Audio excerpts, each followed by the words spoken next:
Shri George Joseph കൂടി നമുക്കൊപ്പം ചേരുന്നുണ്ട്. ഈ സമാനമായ രണ്ട് മരണങ്ങൾ രണ്ടിടത്തും പാനീയം നൽകിയതിന് ശേഷമാണ് അവർക്ക് ഉള്ളിൽ വിഷം ബാധിച്ചാണ് മരിച്ചത് എന്നുള്ളതാണ് നിലവിലുള്ള റിപ്പോർട്ട്. ഈ മരണത്തിൽ ഒരു ദുരൂഹത രണ്ടുപേരുടെയും വീട്ടുകാർ ആരോപിക്കുന്നുമുണ്ട്. എന്നാൽ അത് സംബന്ധിച്ച് കൂടുതൽ വിവരങ്ങൾ ഇനിയും വ്യക്തമല്ല. ഇത്തരത്തിലൊരു സാധ്യത മരണത്തിന് വേണ്ടി ഇങ്ങനെ പാനീയം കൊടുക്കുക, അത് പിന്നീട് പതിയെ വിഷം ഉള്ളിലേക്ക് കയറി അവർ പിന്നീട് മരണപ്പെടുക, അത് കണ്ടെത്താനുള്ള വഴിയില്ലേ? അല്ലെങ്കിൽ അത്തരത്തിലുള്ള മരണത്തിനുള്ള സാധ്യതയുണ്ടോ? അങ്ങനെയുള്ള സാധ്യത വളരെ കൂടുതലാണ്. ഇതിനൊരു മോട്ടീവ് ഉണ്ട്. എന്തിനാണ് വേറൊരാൾക്ക് പാനീയത്തിനകത്ത് വിഷം ചേർത്ത് കൊടുക്കുന്നത്? അപ്പൊ അയാളുമായിട്ട് ഒരു വൈരാഗ്യം തീർച്ചയായിട്ടും ഉണ്ടാവും. അല്ലാതെ ഒരു ഇന്നസെന്റ് ആളെ ഇങ്ങനെ കൊല്ലേണ്ട കാര്യമില്ലല്ലോ. അപ്പൊ കൊടുത്ത ആളും ആ മരിച്ച ആളും തമ്മിലുള്ള ബന്ധം എന്താണെന്ന് പോലീസ് അന്വേഷിക്കണം. മരിച്ച ആള് എങ്ങനെ ആരോണം പറഞ്ഞിട്ട് കാര്യമില്ല. അയാളെ മരിച്ചു കഴിഞ്ഞപ്പം പോസ്റ്റ്മോർട്ടം ചെയ്തപ്പോൾ അയാളുടെ ബ്ലഡ് പ്രിസർവ് ചെയ്യണം. അയാളുടെ ബ്ലഡ് പ്രിസർവ് ചെയ്തെങ്കിലേ നമ്മൾ ഉണ്ടോ ഇതിനെ കണ്ടെത്താൻ പറ്റുള്ളൂ. പിന്നെ ആ പാനീയത്തിന്റെ കുടിച്ച ആള് എവിടെ വെച്ച് കുടിച്ചു, അതിന്റെ പാനീയത്തിന്റെ മിച്ചം ഉണ്ടെങ്കിൽ അതെടുക്കണം, അതിന്റെ ഗ്ലാസ് എടുക്കണം, അതൊക്കെ നമ്മൾ കണ്ട. പക്ഷെ അതൊരു മരണം കഴിഞ്ഞ് ഒരാഴ്ച കഴിഞ്ഞാൽ ഇതൊന്നും കിട്ടൂല.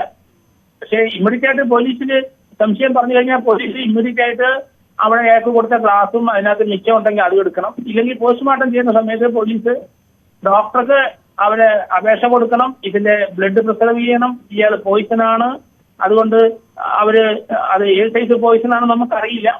അങ്ങനെയാണെങ്കിൽ അവര് ഹെയർ പ്രിസർവ് ചെയ്യണം, ബ്ലഡ് പ്രിസർവ് ചെയ്യണം, നഖം പ്രിസർവ് ചെയ്യണം. അതൊക്കെ ഒരു കേസെടുത്തെങ്കിൽ മാത്രം നല്ല ഉത്തരവാദിത്തം എടുക്കും. എങ്കിലും നമുക്ക് അതിന്റെ യഥാർത്ഥത്തിലെ കാരണം അല്ലെ മരണകാരണം വിഷം കൊണ്ടാണെന്ന് കണ്ടെത്താൻ പറ്റുള്ളൂ. അങ്ങനെയെങ്കിൽ മാത്രമേ അതിലേക്ക് വീണ്ടും അന്വേഷണം മുന്നോട്ട് പോയി ആരാണ് ഇത് ചെയ്തത്, എന്തിനു ചെയ്തത് എന്നൊക്കെ കണ്ടെത്താൻ പറ്റുള്ളൂ. അതുകൊണ്ട് ലാഘബുദ്ധിയുടെ പോലീസ് ഇത് കാണരുത്. 2 മരണം ഉണ്ടായി. അപ്പൊ ആരോ ഈ രണ്ടുമായിട്ട് എന്തെങ്കിലും ബന്ധമുണ്ടോ, കൊടുത്ത സമാനമായ സാധനം എന്താണ്, അങ്ങനെയുള്ള കാര്യങ്ങളൊക്കെ ഇനി അന്വേഷിക്കേണ്ടിയിരിക്കുന്നു. ഒരേ സംഭവം നടന്നിരിക്കുന്നു. ഈ മരണത്തിൽ ഇങ്ങനെ അവർ ബോധപൂർവം ഒരാളെ കൊല്ലാൻ വേണ്ടി കൊടുക്കുന്നതും അതോടൊപ്പം തന്നെ ചിലപ്പോൾ മദ്യത്തിന് പകരം ഉപയോഗിക്കുന്ന ഇത്തരം അരിഷ്ടങ്ങളൊക്കെ പലപ്പോഴും നാട്ടിൻ പ്രദേശത്ത് പലപ്പോഴും ഇത് അതിർത്തി ഗ്രാമം കൂടിയാണ്. അവിടെ ആ തരത്തിൽ അവർ മദ്യമാണെന്ന് കരുതി അല്ലെങ്കിൽ മദ്യത്തിന് പകരം ഉപയോഗിക്കുന്ന അരിഷ്ടം ഉപയോഗിക്കുകയും അതിൽ വിഷം കലർന്നിരിക്കാനുള്ള അവസ്ഥ, അതിന് മുൻവൈരാഗ്യമില്ലെങ്കിൽ തന്നെയും അത്തരം സംഭവങ്ങൾ ഉണ്ടാകാനുള്ള സാധ്യതയുമില്ലേ? അത് നോക്കണം അല്ലെ, ഞാൻ പരിശോധിക്കണം. എങ്കിൽ തന്നെയും ഇത് എന്ത് സാധനമാണ്, വൈരാഗ്യത്തിനാണോ കൊടുത്തത്, അത് നമുക്കിപ്പോ നിശ്ചയിക്കാൻ പറ്റില്ലല്ലോ. അതേ സമയത്ത് അവര് മദ്യത്തിനകത്ത് എന്തെങ്കിലും പുതിയ പദാർത്ഥം വീര്യം കൂട്ടാനായിട്ട് വേണ്ടി കൊടുത്തതാണോ? എങ്ങനെയായാലും ഒരാളുടെ ജീവൻ നഷ്ടപ്പെട്ടു, അത് 302 പോകും, കൊലപാതകം തന്നെ എന്ന് മാത്രമേ പറയാനൊക്കുള്ളൂ. ഈ സമാനമായ സംഭവങ്ങൾ നേരത്തെ കേരളത്തിൽ ഉണ്ടായിട്ടുണ്ടോ?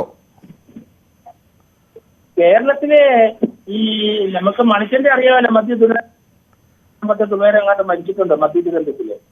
അപ്പൊ അതിനകത്ത് ആൽക്കഹോൾ കണ്ടന്റിനകത്ത് അവര് വീര്യം കൂട്ടാനായിട്ട് എന്തോ ചേർത്ത് കൊടുത്തു. ഇപ്പൊ ബോർഡറിൽ അങ്ങനെ മദ്യത്തിൽ കൂടെ ആണ് കൊടുത്തെങ്കിൽ നടത്തണം. അപ്പൊ അതുകൊണ്ട് ആ സംശയിക്കുന്ന ആളുടെ വീട്ടിൽ നിന്നും പരിശോധിക്കുന്നൊക്കെ കണ്ടെടുത്തിട്ടുണ്ടോ എന്ന് നമുക്കറിയില്ല. അപ്പൊ എന്താണെങ്കിലും ശരി, ഒരാൾ മരിച്ചിരിക്കുന്നു, അത് മനഃപൂർവ്വമാണെങ്കിൽ അല്ലെങ്കിൽ വിഷം ചേർത്ത് മനഃപൂർവ്വം കൊടുത്താണെങ്കിൽ 302 കൊലപാതകത്തിലേക്ക് പോകും. ആൽക്കഹോളിനകത്ത് വിഷം ചേർത്ത് അങ്ങനെ കുടിപ്പിച്ചാണെങ്കിലും അതും കൊലപാതകത്തിലേക്ക് തന്നെ പോകും. ഏത് മദ്യ ദുരന്തമാണോ അതോ മോട്ടീവുള്ള അല്ലെങ്കിൽ ഏതെങ്കിലും ഗൂഢാലോചന പ്രകാരമുള്ള ഒരു കൊലപാതകമാണോ ഇല്ലയോ എന്നാണ് ഈ നോക്കേണ്ടത്. ഈ മദ്യ ദുരന്തമാണെങ്കിൽ സ്വാഭാവികമായും കൂടുതൽ ആളുകൾ, ഏതെങ്കിലും ഒരാളോ രണ്ടുപേരോ ആയിരിക്കില്ലല്ലോ ഇങ്ങനെ വാങ്ങി കുടിക്കുക, കൂടുതൽ ആളുകൾ ഉണ്ടാകാനുള്ള സാധ്യത കൂടിയില്ലേ?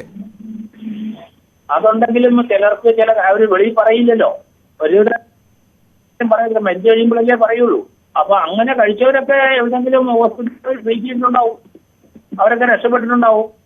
പക്ഷെ ഈ സാധനം എന്തായാലും അത് കണ്ടെത്തണം പോലീസ്. അതിന്റെ ഉറവിടം എവിടാണെന്ന് അത് ഇനി ആർക്കും കുടിക്കാനായിട്ട് എത്തരുത്, ആരും കൊടുക്കരുത്.